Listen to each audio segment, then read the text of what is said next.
Managing Google Ads for a B2B or B2B software company profitably can be extremely challenging, especially when you're going up against competitors who have deep pockets and sometimes don't even care if they're profitable when it comes to customer acquisition. That's depressing. Here's the good news. If you know the right strategies and techniques to deploy, you can actually turn paid search into a highly profitable channel for your B2B or B2B software business. Now, I can go on and on about the 110 things you should be doing, but I'm just going to focus on some of my favorite strategies you should be doing for Google Ads. Stick around at the end of the video. I actually have a secret bonus strategy that I bet you haven't heard anywhere else. So let's start with the first strategy if you really want to be effective when it comes to B2B ads on Google.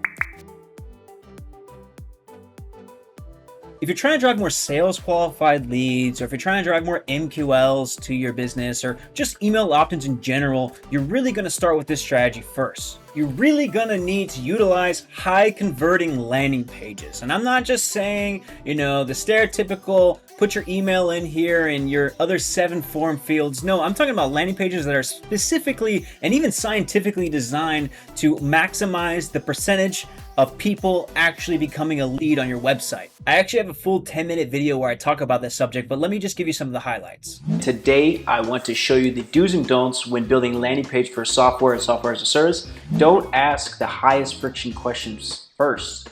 Like, don't get the name, phone number, and email NAP, just push that to the bottom. Get them to take action first by having them enter their industry, maybe what's their job function. Just get the micro commitment so they already invest some time, and then they will be more likely to fill up the last pieces of information. So this is just bad practice. And then if you have reviews, read our 5-star reviews on G2 Crowd Salesforce. Why are those reviews not on this page? Why are you not getting me to trust you without leaving this page? There's just a lot of things done wrong. This number needs to be at the top right corner, top left corner, sorry. With your requested demo. It shouldn't be all at the bottom. And then get rid of the footer. Why do you have all this way for me to get distracted and not take an action? So this right here, into your work email, 14-day free trial, no credit card required, all features included. If you have a software, these are things people want to know. These are the friction points. Okay, is it free? How much do I have to pay? How long until I pay? Okay, I don't have to put my credit card. Great, all features included. Oh, so you're not limiting me on the software. This is perfect. If you have these selling points or something similar, put it right underneath where they're supposed to give you the information, because they're reading this, they see this. I'm about to give my information. Wow. And then here we go. I love how they're showing a picture of the person who's leaving the testimonial. That way my eyes don't scan past it. It's really great to show the actual feature they're offering, this part, and then a testimonial about someone saying how this product helps them out or is great for them. So basically, you're spending a lot of money to get this traffic on your landing page in the first place. Make sure it's airtight and it's optimized for conversions. With Google, the intent is very high. You can clearly tell if someone's trying to purchase based on the keywords they're searching, but the patience is very low. If you have a slow loading site, you have too many form fields, the design is off, there's no videos, it doesn't really convey if they're in the right place, they're gonna bounce. Moving on to the second main strategy, and this one's pretty obvious, but there's a special way to do it, and that is bid on competitors' brand names. Now, this is obviously highly relevant traffic, and in a nutshell, it's basically anytime someone searches your competitor's name in Google to go to their site, your ad pops up right above theirs. So let me show you an example of what this looks like. So when you want to bid on the competitor's brand terms, here's what it looks like in action. You have a search term at the top, which is typically competitor A or competitor B or the top dog in your industry.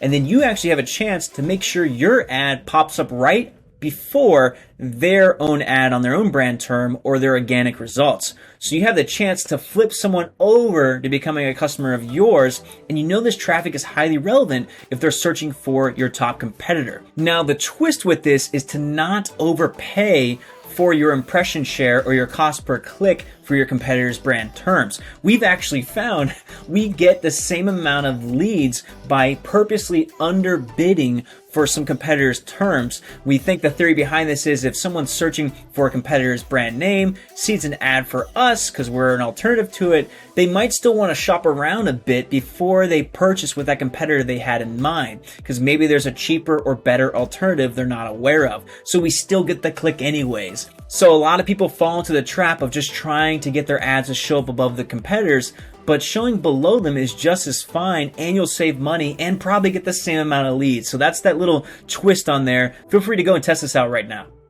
So here's a little quick secret.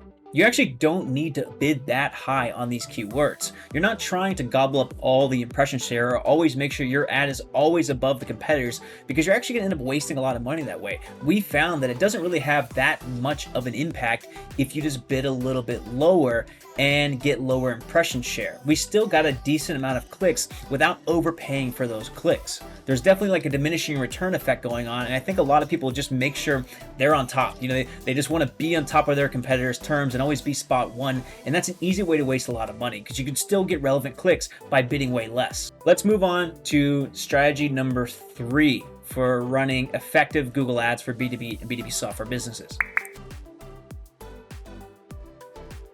So this one is kind of obvious, but not a lot of people use it to its fullest extent, and that is using remarketing audiences on Google or YouTube. If you don't know how to create remarketing audiences in Google, I actually have another video where I talk about that. And let me just show you a quick clip from that. Go into Audience Manager, and if you don't know how to do this, go into search and just type in Audience Manager. It'll be right there. Once you're here, you're underneath the remarketing tab. You can go in and create any remarketing audiences that you need. So I can create website visitors, people who visited my web pages or specific landing pages, app users, YouTube users, and customer lists. So go ahead and just build these really quick. It's an easy, low-hanging fruit to get people to convert who didn't convert on the first visit or engagement with your brand. These remarketing audiences can be display remarketing, they can be YouTube remarketing videos, and so on. But the point is, get these live sooner rather than later. Some of our biggest sales for our B2B clients have actually come from display remarketing campaigns where they previously visited a landing page or saw a video, then saw a display ad on another site, clicked through, and then became a demo, booked a call, and later became a massive enterprise customer for that client. All right, strategy number 4, and I would really focus on this one, especially if you have competitors who have deep pockets. And by the way, if you want any of the links to the cheat sheet or any of the videos I mentioned, just click the link below this video to get free access to all of that. So what's the big strategy I've been teasing? Watch your search impression share like a hawk. I mean, you don't have to like watch it constantly, more or less like once a week, but you get the idea. Basically, you're not the only B2B or B2B software company on Google targeting that specific industry. There's literally companies out there who have raised millions of dollars and do not care if their customer acquisition channels on paid search are profitable immediately. So whether it's one of your favorite keywords that are converting really well or your own brand terms, these companies have the ability to shoot up your cost per click by gobbling up the impression share and paying top dollar for these clicks. That's why if you're monitoring your auction insights inside Google Ads, which you can do by simply clicking on any of your campaigns and then click on the auction insights button, you can actually start to watch your competitors' impression share creep up on a weekly basis, so that way you can be proactive about them rather than reactive when you've already wasted a lot of money and realize what's happening. Overall, just keep in mind the typical customer's journey in your B2B and B2B SaaS campaigns through paid ads. There typically has to be a bit of awareness and nurturing going on before you can even consider them possibly booking a demo for what you have to offer. So your ad campaign needs to reflect that and be able to support that nurture sequence through additional touch points with additional ads. I really hope you got some value out of this video. If you need any help, of course, feel free to contact us, whether it's the ads, the sales process side of things, the implementation.